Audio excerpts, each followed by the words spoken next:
Ito, hindi pa nila na ano to. Oh. Ayan oh. Medyo manipis-nipis pa nga to mga bayan. Di tulad ng mga nakaraan.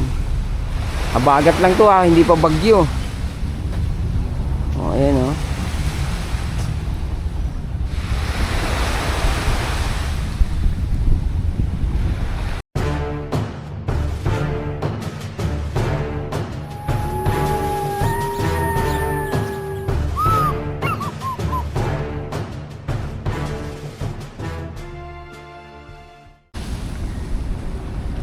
Hello guys, good morning. Ayan, nandito tayo sa ating Manila Bay Dolomite Beach. Ayan, update tayo mga bayan dahil nga sa tuloy-tuloy ang habagat dahil ito ay buwan ng June. Ito ngayon. Kaya tingnan nyo naman yung mga naano dito na basura mga bayan. Oh. Halatang galing sa ilog, no? Oh. Okay na yung mga kahoy-kahoy. Kaya lang itong mga plastic mga bayan medyo marami, no?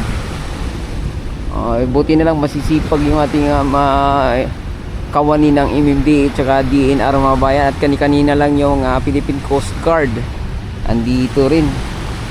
Itong mga kahoy-kahoy mga bayan, okay lang yan kasi nga talagang hindi maiwasan yan dahil sa mga ilog, no? Pero itong mga plastic, no? Mga plastic bottle, plastic cup, disposable cup, plastic, ay ang dami rito.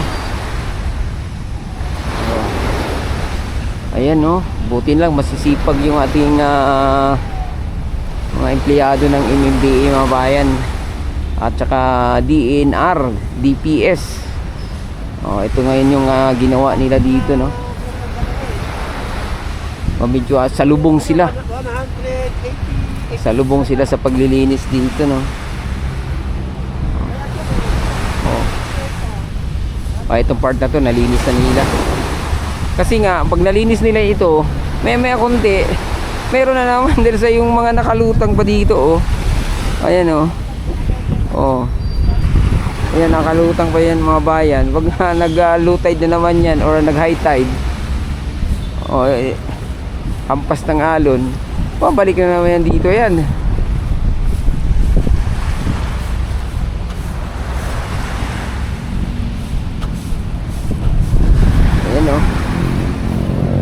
Ganyan sila ka matyaga dito maglinis mga bayan. Yun,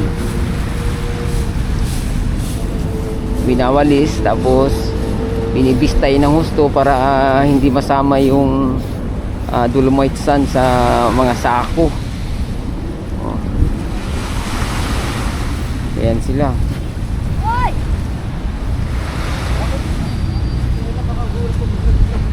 Ito hindi pa nila na ano to.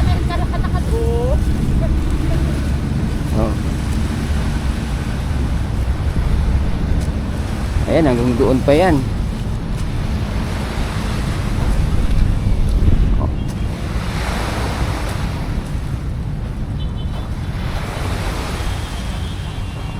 Ayan medyo manipis-nipis pa nga to mga bayan, di tulad ng mga nakaraan. Habagat lang to hindi pa bagyo. Ayan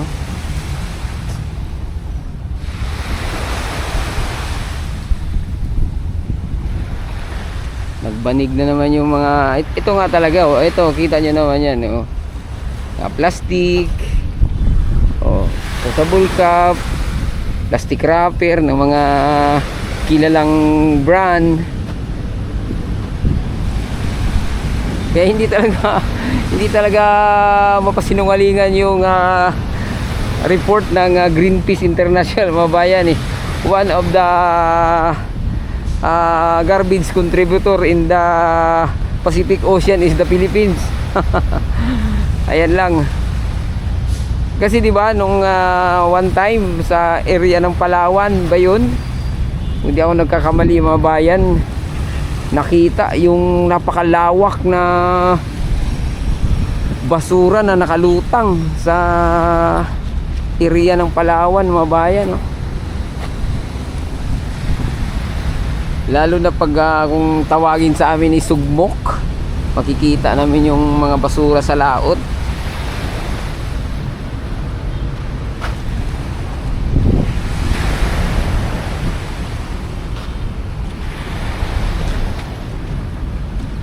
Oh. Maganda lang talaga ang pagkakagawa nitong Dolomite Beach mga bayan, kasi kung alam mo, kung hindi ito na-approach ng scientific ano mga bayan, no? Ano to eh, wash out na to eh. Nakailang taon na to, ang dami ng bagyong dinaanan nito, pero hanggang ngayon buo pa rin. So ibig sabihin nito, talagang mayroong ano to, no, scientific intervention mga bayan, paano labanan yung hampas ng alon nang hindi mawawas out itong Dolomite sand. Oh. Kasi akala ng iba nababawasan na to. Hindi, kasi natatagtag lang to eh. Pag maganda ang panahon, makikita nyo nanunumbalik din eh. Lalo na siguro pag abot to hanggang Manila Yacht Club mga bayan. Kasi magpaling-paling lang yung buhangin tuwing papalit-palit yung water current eh. Diba? Ngayon, habagat, yung kabuhan ng buhangin palang na itutulak papunta rito. Pagdating naman ng ibang mga bayan, panahon, ay dito naman sa kabila. O kung maghanggang Manila Yacht Club to, hindi, wala lang, paling-paling lang yung buhangin dito.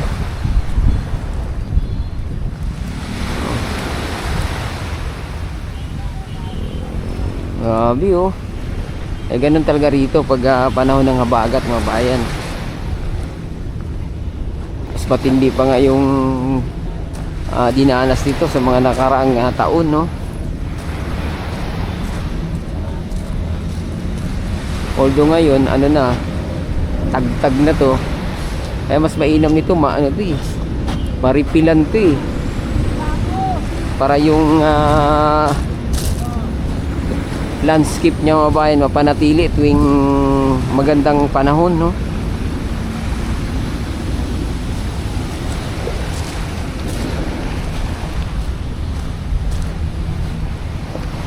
Yung Dolomite stone nga dito eh, yung parang Dolomite cross, parang naging natural na nga eh, nabuhangin eh, ng mga pebbles mga bayan. Hindi na magaspang, di tulad noong umpisa magaspang.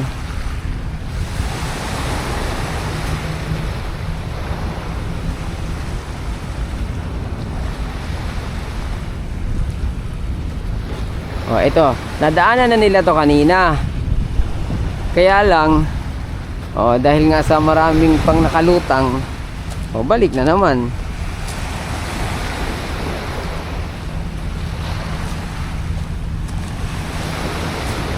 Ay mga kahoy-kahoy oh. Pwede na ito pang gatong oh. Oh, dami-dami rin to. Yan oh.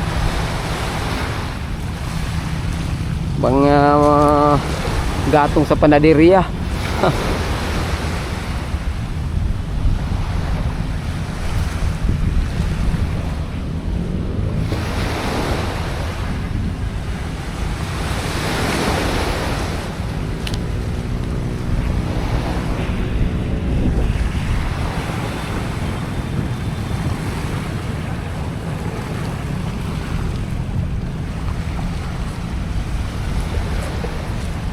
Yan pa oh, mamaya dito na naman yan sa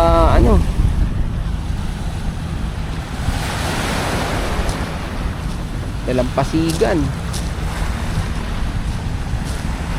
Oh, ito naman kalapati, tuwang-tuwa naman oh. Malamang marami siyang nakukuha rito pagkain.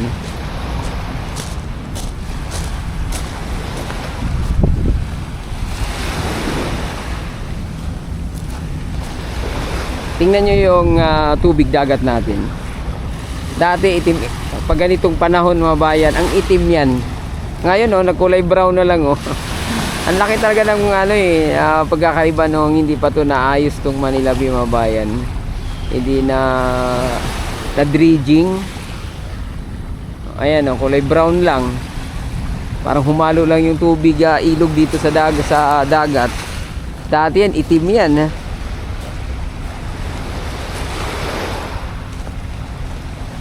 Ayun no? Oo.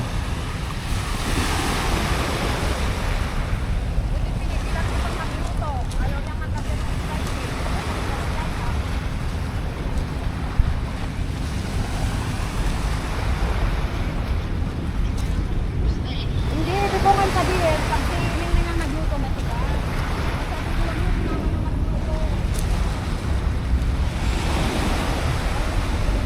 Dito dahil sa nagpantay dito yung buhangin. Yun nga, tuwing iba yung panahon, dito naman ang buhangin ang napaplat. Pag kabila naman, dito naman yung lumulubo. Mayroong drone palipad oh.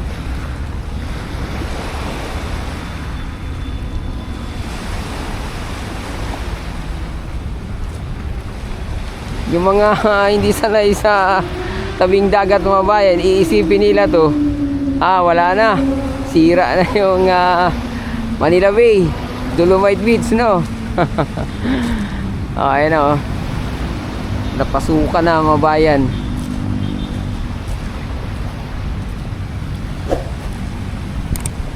Ayan, so hanggang dito na lang muna yung ating update, no?